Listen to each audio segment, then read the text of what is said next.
Hey everybody, we're back in the shop working on the bell housing for the snowblower Jeep. I've got a few minutes and I figured I'd steal some time away and get the clutch ring finished up. And what you see is I have my rotary table on the mill. Then I've got my largest lathe faceplate upside down bolted to the rotary table. And this ring is just a hair too big for me to fit in the lathe. It's 18.5 inches and I can only get 18 in the lathe. So I had to get creative and I want to true this up. This was plasma cut and I think you can see it's a very nice finish. It was CNC plasma, you know, they just program it in and cut it. But I'm taking a rough end mill, a roughing mill there, and just getting my inner diameter. You can see I've made 2 passes already and I'm still not 100% square. I still have a little plasma residue right there. So I'm trying to get it squared up. I guess I got to take about 3/16 off there, and that should be enough to get me cleaned up. This inner diameter is going to register right on the clutch housing. There's a shoulder there and I want this to fit real good, and I don't like to use plasma cut pieces right off the table and count on them being perfect. So it took a little bit. I had to center up the rotary table and then get the faceplate centered up perfectly in the rotation. And then I didn't have a big enough arm to center this up, so I had to make an arm for my indicator. And then I got this running true, so it's running perfect. I just have to get through all the plasma cutting not perfectly square edges and take a little bit of material off, and that'll be good to go. So there's a lot of work, but I don't want to have any troubles with that clutch. I want to do it one time and have it right. So this is the beginning of the belt housing, so hang in there and I'll show you a few more things as I do them. Okay, we're going to make another pass around there. I'm just going to crank the table and move the clamps as necessary. And I have the cutter spinning at 490 RPM. I thought I could get away with a little bit slower speed, but that was jumping and causing some trouble. So 490 seems to be the sweet spot. So we just slowly rotate the table and try and get that inner diameter perfect.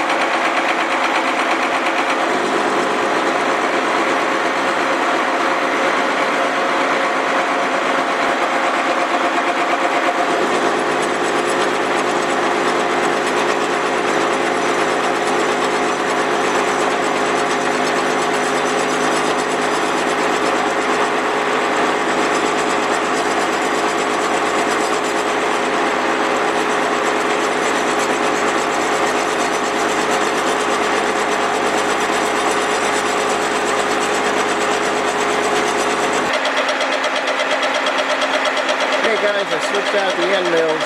I got a finish mill in there now, and we're going to take it to final size now with the finish mill, and we get a nice smooth finish in there. You still feed it kind of slow, taking about 20 thousandths per pass, and we'll just keep nibbling away at it until we get the finished size.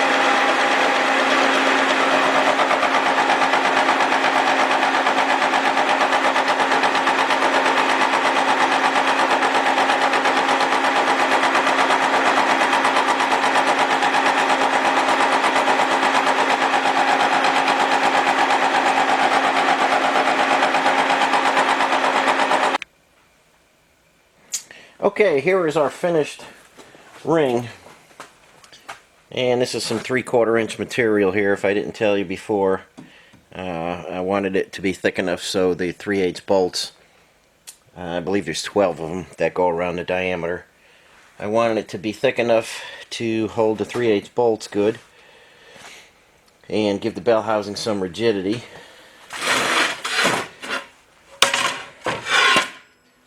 That is a piece of 1/4 inch material, same diameter, and this is your plate on the back of your engine, and I'm using this. The center line on the engine is offset, so this is going to be way over this way, and I wanted it big enough to get the starter. I want it big enough to get the starter in the plate. So the back of all engines and everything automotive is usually governed by the Society of Automotive Engineers, the SAE. So the bolt pattern on the back here of a Willys engine, that corresponds to the circle here. You see the bolts are in a circular pattern.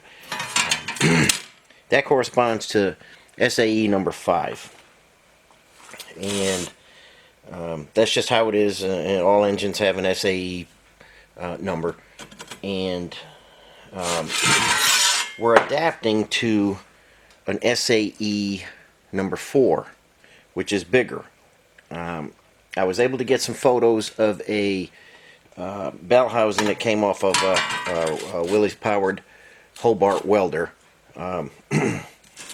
Bill McCarthy was nice enough to send those to me, and if I can get them out on YouTube, I'll share them with you and show you. Now on that particular setup, I've seen a few of them, and it's SAE 5 to SAE 5. So the bell housing is a little bit smaller. That bell housing is 17 inches in diameter.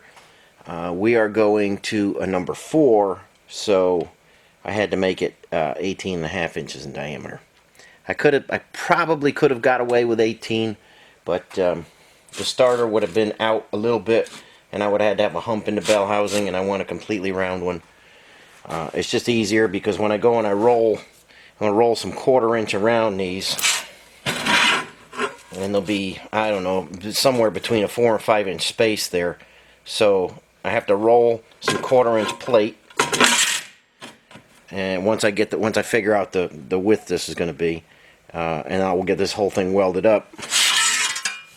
And I use 1/4 inch here because if there's any distortion, I'm going to clamp it to the table and take the big face mill, and I'll face this off perfectly flat, just in case there's any distortion, and I'll still wind up with, depending on how much it warps or if it does at all, I don't know, but I'll still wind up with plenty of thickness. So next thing I'm going to do is get the clutch. I'll set this up on some blocks. We'll put the clutch in there, and we'll make sure everything fits. There's some dowel locations we need to pick up, and then there are a lot of bolts we need to pick up perfectly around here, and this all needs to be drilled and tapped. So little by little, it's just a process, and we're getting everything done one piece at a time, and I will show you the process along the way. But let me go grab the clutch, and we'll take it from there.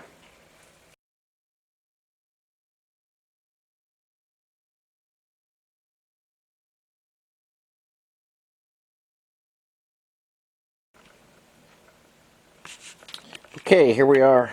I'm standing over the clutch assembly, and as you can see, it's all greasy in there. I still got to clean all that out, make sure everything's adjusted right. But you see we have a perfect fit around our shoulder there.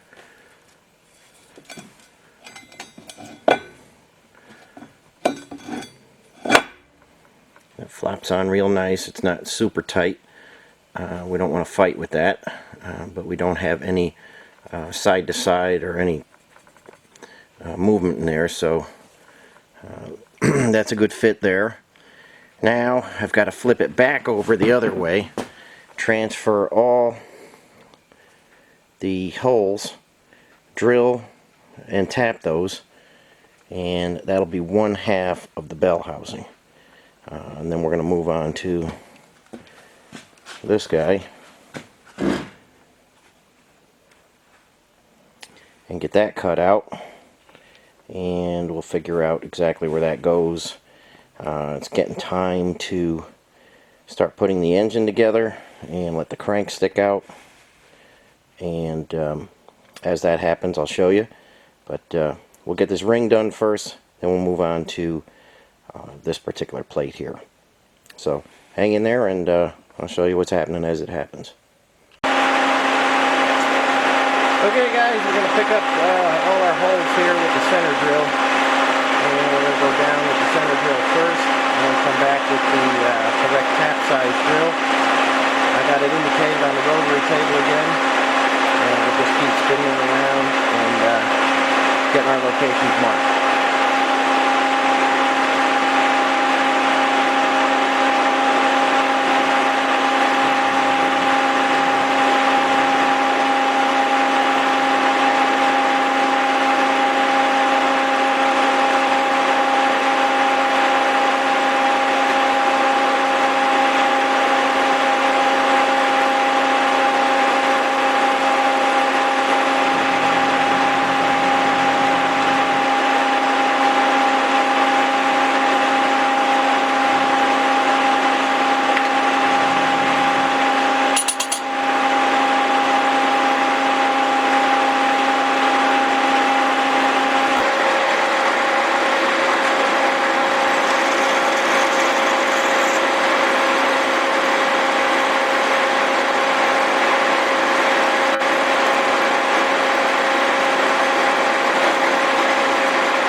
Okay, I've got the tapping head set up in the mill.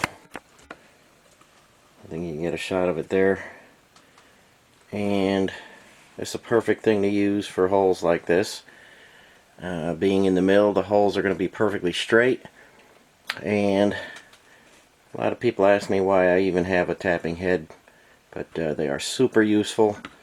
And this is very thick material for a tapping head. This is 3/4, so it's not going to go super fast. If you're familiar with tapping heads, you know they do thin stuff super fast, and you could do a lot of holes in a short period of time. This is kind of struggling through.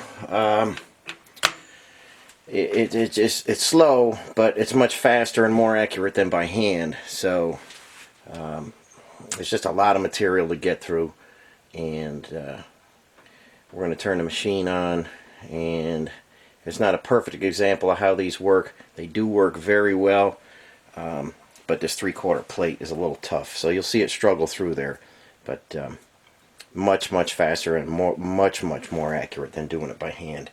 Even on a thick plate like this, you think you start out square by hand and you could be off and have an angled hole, and this will ensure that it's nice and straight. So we're still hooked up here to the rotary table, and sometimes the clamps get in the way, and we're just going to rotate around, find the next hole, and I'll show you how that works. So I'll get the machine started and be right back with you.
Okay guys, we finally got all the tapping done, and this is kind of an old tapping head here, and on this Cincinnati mill I don't have a quill with a lever to move the quill down. I have to dial it down like this here.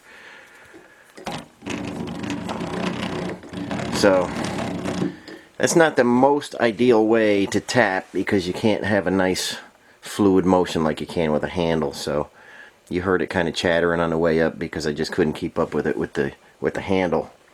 But tapping head is out now, and we still have this set up because it's just easier to clamp parts to it. I'm going to start working on the plate that attaches to the back of the engine now. So let's go over to the bench. I'll show you where I'm at on that. And there's a lot of holes that are critical in there. We got to get the starter in the perfect relation so it doesn't grind the teeth. So the starter hole is critical, and the whole center line, everything, so everything works out right, is very critical. So let's head over there and let's see what's happening. Okay, here's a piece of cardboard, chipboard to be exact. No corrugations in there. It's good for making patterns and sheet metal patterns and whatever. But I started out by laying out a line, and I bisected the line so I was sure I had 90 degrees. And that is the factory plate for this F head. And I'll just try and get it close for you here. And you can see on this plate that this is the crank center line right here. Their cutout here wasn't right in the center. I believe as the engines were being made, they just stuck this over the end of the crank, and then as it slid down, it got caught, and it didn't fall off as the engine was going through the assembly line. I'm not going to put this shape in our plate. I'm just going to pick up the center line and make a hole. Be a little generous on it. I'll probably go ½ inch or so bigger than the back of the crank. So right here I have the 1/4 inch plate with some layout dye. It's blued up. I don't know if you can see, there's some ghost lines. I bisected this a bunch of times to find the center. I made sure I had the center. I checked that. And again, we've got our line, our bisected line. We know we're 90 degrees. Got some little prick punches here. I don't know if you can see them or not, but I'm certain we're 90. So that is going to allow us to line up our plate.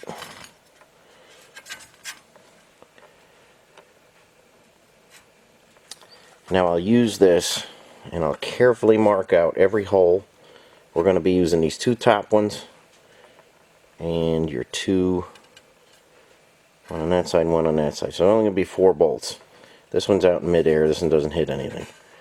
And then obviously the bottom ones, the bell housing would bolt to this if you're using regular bell housing in this plate, on an F head. But in our case, we can't use any of these bottom holes. So these 2 holes, in modern engines, you'd have a dowel to locate your bell housing. Back in the day, they had the block was machined perfectly for a 3/8 bolt, and that acted as your locating pin or dowel or bolt, whatever you want to call it. So this hole and that hole are locating holes. And we've got our 2 top ones. This is critical. Getting this hole to fit the starter just perfectly, and our mounting holes, because we want this the perfect relationship off of the flywheel, so that when we engage the starter, everything works as it should. There's no grinding, no binding. So that's a critical hole. Well, they're all critical, but I'm going to be very careful and take my time on that starter. So that's what's happening. We'll get to machining this. I've got just a few minutes this morning, but I'll see how far I can get. And that piece is just about finished. Basically, we just got to wait until this piece is done, and then get everything mated up. I got to start putting the engine together, put the crank in there. I've got a lot to do on the engine so I could test fit these parts. But I'm getting most of the early machine work done so that when I put it on there, I can start test fitting things like the starter and get everything centered up just nice. So we'll head over to the mill next, and we'll start working on this center hole and all the other holes in the starter hole.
Okay guys, we're fresh off the mill with our back plate, and I just laid our original plate on it, and we are perfectly lined up with everything. And you saw me just finishing up this hole here with the boring head, and that came in perfect at 3,250. And I'm going to try the starter in there now. I'm sure it's going to fit, but we're going to try it anyway, and see where we're at. Okay, there's the starter, and it just fits in there and registers in our hole. We don't have any slop from side to side, and when this plate is on, the starter will actually come through from the other side. Let's see if I can get you a shot of that.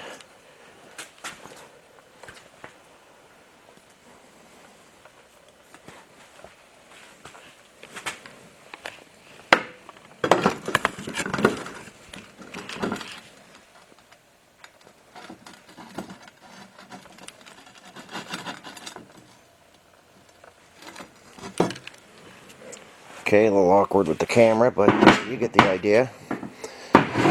So, the next step in the fabrication of the bell housing is this plate has got to go on the engine.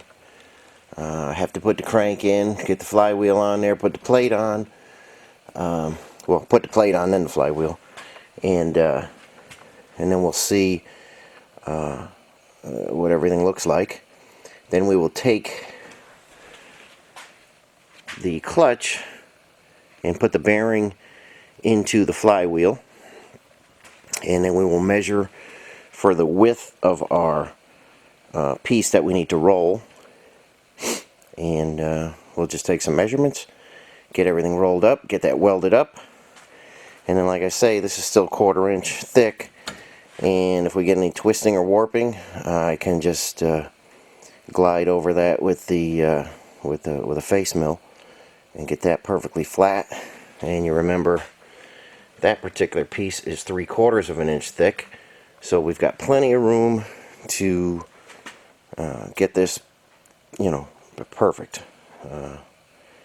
But we still got some things to do. I've got to get the block is ready to go. I got the block finished, and the valves and everything have been cut, and the valves are in it, and the guides are in it. So we will lay the crank in next and take off from there. So it's a good place to end this video, and I will be back with you soon and show you the progress on this. And like I say, thanks for watching. Appreciate all the subscribers, and I will catch you on the next video. Everybody have a happy holiday, Merry Christmas, and we'll catch you next week sometime.